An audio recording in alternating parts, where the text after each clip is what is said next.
Coming up on today's episode of Airborne Unlimited. Accomplished pilot and photographer lost in Navajo accident. Gulfstream G500 and G600 tick past 100,000 fleet hours. Starliner may be homeward bound soon.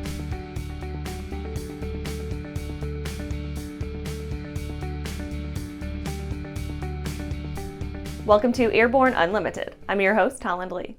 Let's get into today's stories. Accomplished pilot and photographer Natalie Gillis lost in Navajo accident. It's been a tragic week for aviation, especially in terms of a number of twin-engine aircraft involved in recent accidents. Now we must regretfully report that 34-year-old pilot, photographer, poet, and adventurer Natalie Gillis lost her life in a Canadian-registered Piper PA31 Navajo C. Gillis was a truly lovely lady and an established adventurer who took up aviation and earned her ATP just a few weeks ago. Her photography has graced the cover of Canadian Geographic, and her photo work with aviation was a positive effort for our community. Natalie joined Quebec, Canada-based Causey Aviation Services in late 2023 and worked as a pilot, recently surveying rainforests as part of an environmental conservation project. Published reports indicate that her aircraft departed from runway 19 at KALB on Monday and reported engine trouble shortly after takeoff. ADS-B data shows that the airplane climbed to an altitude of about 800 feet before it began a descending left turn back to the airport. The airplane entered a brief climb toward the conclusion of the turn before it began a second descent. Video evidence suggests the aircraft was in a right bank before it impacted the ground in a right wing first, nose down attitude. A post-crash fire ensued. ANN sends our prayers and condolences to her family and friends, and note that she was also a friend of ours who will be very much missed. And after the break, FlightSimExpo 2024 starts today.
Well, hello, fellow pilot. I'm John King.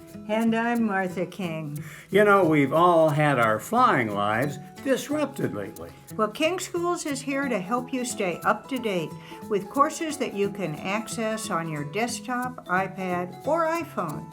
If you'd like a refresher or just want to expand your aviation horizons, we have a course for you. So head over to kingschools.com/rusty today for details. Welcome back. Now let's take a trip around the patch for some shorter stories. FlightSimExpo 2024 starts today. The Flight Simulation Association will be putting on its FlightSimExpo 2024 in Las Vegas from June 21st through 23rd, giving those in the hobby a chance to see the best and brightest from across the sim industry. The association has been hard at work in recent years, gaining ground and bridging the gap between a thriving culture in the computer gaming and simulation industry and the greater aviation umbrella. Once again, the association is holding a 3-day expo for all things flight sim. NBAA takes issue with charter changes. NBAA has taken issue with Part 135 rulemaking that seems to be in the works, stressing their belief that any changes should rest entirely on actual data instead of supposition and allegation. The changes pertain to the possible reclassification of some Part 135 operators who have been offering on-demand public charter operations in an arrangement that allows them to remain clear of Part 121.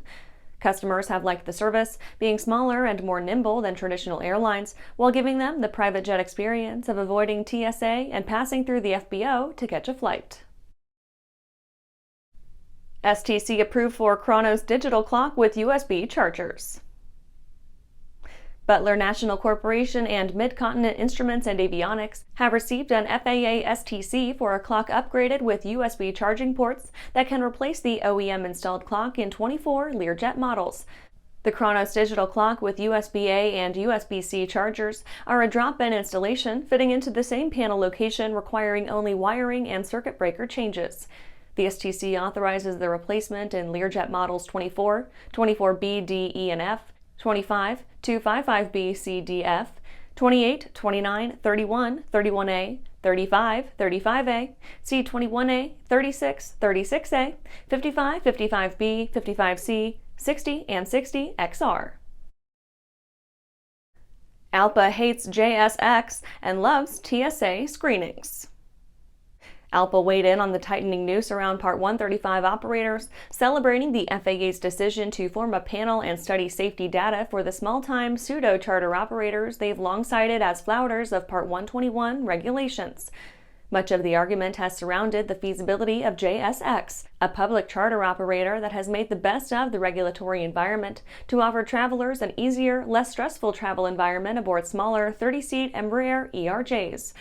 The hop-on jet service came into being in 2016 and has grown in recent years. That's it for today's trip around the patch. Let's get back to the rest of the news. Gulfstream G500 and G600 tick past 100,000 fleet hours. Gulfstream was proud to announce that its G500 and G600 aircraft have hit the 100,000-hour mark across the global fleet, only a few years after introduction.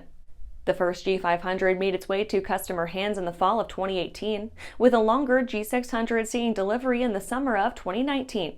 Since then, Gulfstream has apparently been speeding through their production, getting as many jets as they can into a very hungry market.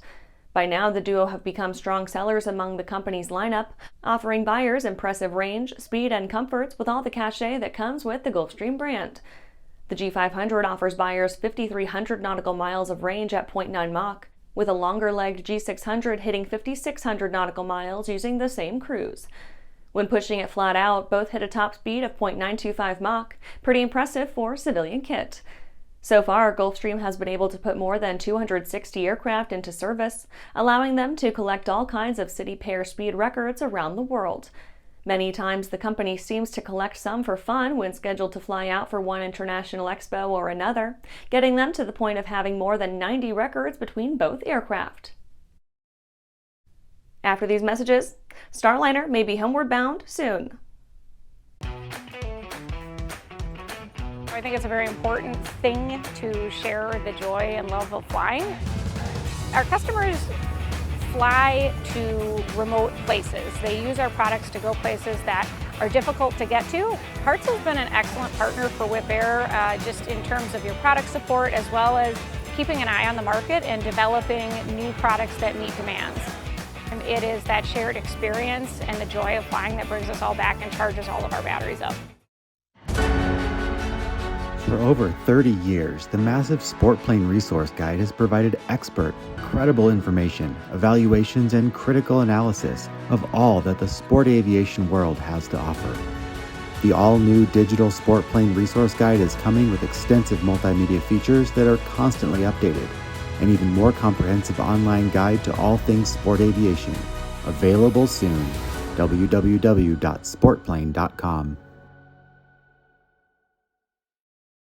Welcome back. Starliner may be homeward bound soon. Astronauts Butch Wilmore and Suni Williams managed to hitch a ride aboard the Boeing Starship on June 5th, arriving at the ISS after some stressful equipment oddities, leaks, and failures, but they're on track to come home June 26th.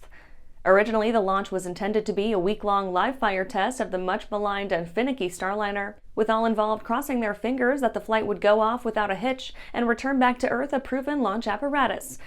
Instead, the outbound leg saw Starliner exhibit at least 4 helium leaks and the failure of about a fifth of its maneuvering thrusters. The spacecraft made the journey intact at least, proving that Boeing did its job in padding out the systems with enough redundancy to accommodate some failures here and there, but it's never relaxing to be strapped to the sharp end of a rocket and hear the F word. As the team stayed aboard the ISS, NASA gamed out the return trip and decided to give themselves some breathing room to play it out. Now the team should be coming home no earlier than June 26th, though that could easily stretch further out should the Starliner need some extra TLC or investigation before heading home. And that's our show for today. You can catch episodes of Airborne on YouTube, Roku, or Fire TV. Just search for Aero-News or Airborne, and don't forget to follow us on social media. Thanks for watching.